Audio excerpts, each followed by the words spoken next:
O verso para nossa meditação de hoje se encontra em Marcos capítulo 11, verso de 12 a 26. Assim está escrito: No dia seguinte, quando saíram de Betânia, teve fome.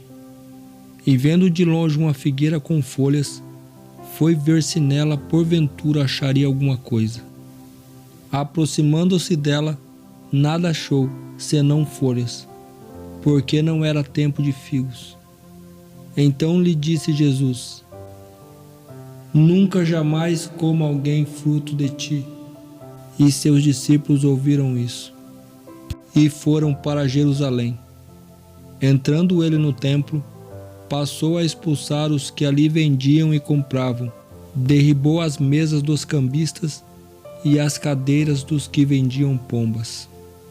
Não permitia que ninguém conduzisse qualquer utensílio para o templo. Também os ensinava e dizia: Não está escrito: A minha casa será chamada casa de oração para todas as nações? Vocês, porém, a tende transformada em covil de salteadores? Os principais sacerdotes e escribas ouviram estas coisas e procuraram um modo de lhe tirar a vida, pois o temiam, porque toda a multidão se maravilhava da sua doutrina. Vindo a tarde, saíram novamente da cidade. E passando pela manhã, viram que a figueira secara desde a raiz. Então Pedro, lembrando-se, falou: Mestre, eis que a figueira que amaldiçoaste secou. Ao que Jesus lhes disse: Tende fé em Deus, porque em verdade vos afirmo que, se alguém disser a este monte: Ergue-te e lança-te ao mar, e não duvidar em seu coração, mas crer que se fará o que diz, assim será com ele. Por isso vos digo, que tudo quanto em oração pedirdes, crede que recebestes, e será assim convosco. E quando estiverdes orando, se tendes alguma coisa contra alguém, perdoai, para que o Pai Celestial vos perdoe em vossas ofensas. Mas se não perdoardes, também vosso Pai Celestial não vos perdoará as vossas ofensas. Marcos capítulo 11, verso 12 a 26. De manhã, vindo de Betânia, uma pequena aldeia que ficou conhecida por ter sido o lar da família de amigos de Jesus, Marta, Maria e Lázaro, e que ficava a apenas 3 quilômetros de Jerusalém, Jesus teve fome. Vendo uma figueira com folhas, foi até ela para talvez encontrar alguns frutos precoces. Essa ação não seria considerada roubo, uma vez que, de acordo com a lei do Antigo Testamento, alguém poderia tomar alimento do campo ou do pomar de um vizinho para saciar a fome. Levítico capítulo 19, verso 9, Levítico capítulo 23, verso 22 e Deuteronômio capítulo 23, verso 25.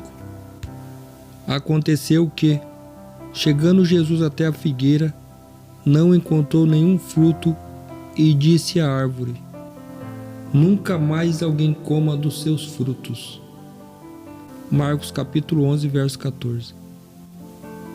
Se tudo o que Jesus fez em seu ministério foi para ensinar, qual seria a lição que Jesus queria passar com isso? É importante deixar claro que Jesus não amaldiçoou a figueira por capricho nem raiva. Ele tinha um objetivo com isso. Embora seus discípulos tenham ficado indignados porque a figueira tinha secado muito rapidamente, o mestre lhes explicou que, se tivessem fé, poderiam fazer coisas muito maiores do que isso. Quem ora com fé, verá milagres. Essa foi a lição principal da figueira amaldiçoada.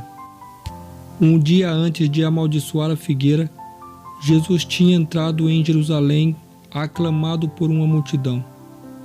O povo parecia pronto para aceitar Jesus e mudar de vida. Mas menos de uma semana depois, queriam a morte de Jesus. Eles eram como a figueira amaldiçoada. Pareciam prontos, mas não deram frutos. Sua aparência era enganosa.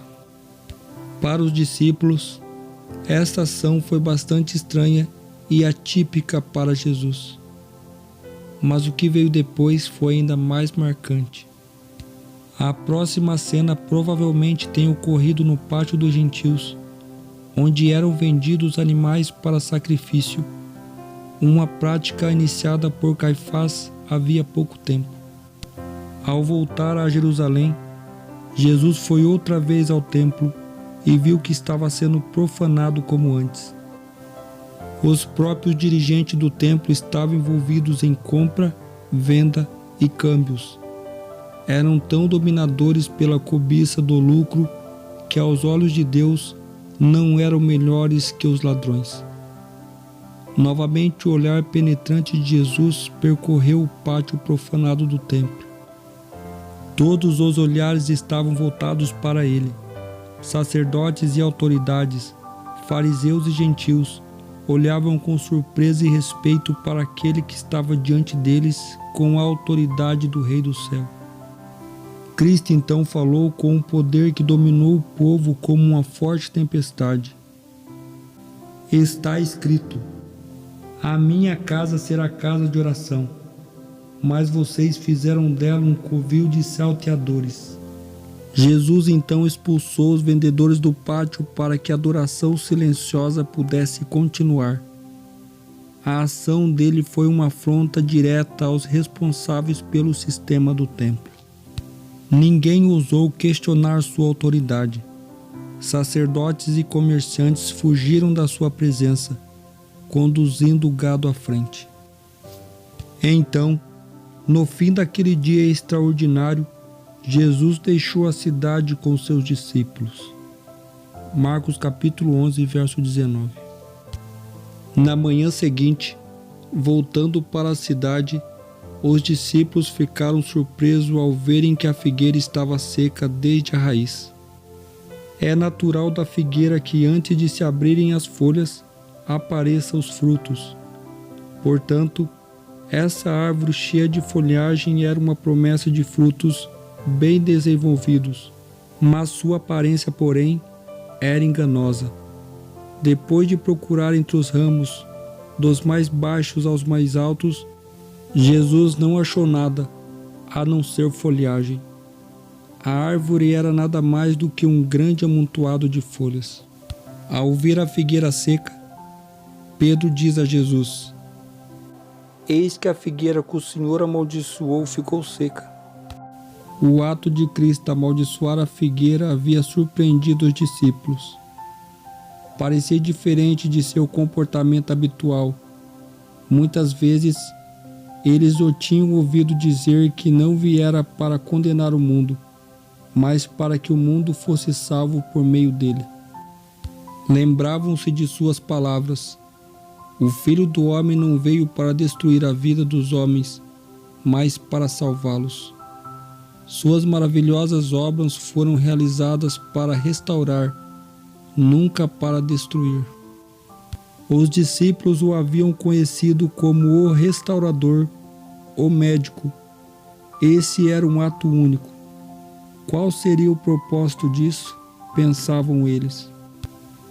A razão pelo qual nosso povo não tem mais poder é porque professa a verdade, mas não a pratica.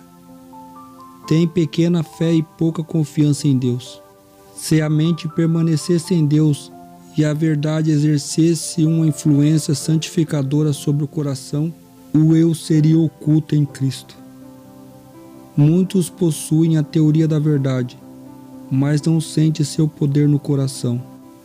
A figueira estéril exibia seus galhos pretensiosos rumo aos céus. No entanto, quando o Redentor foi em busca de frutos, nada tinha senão folhas.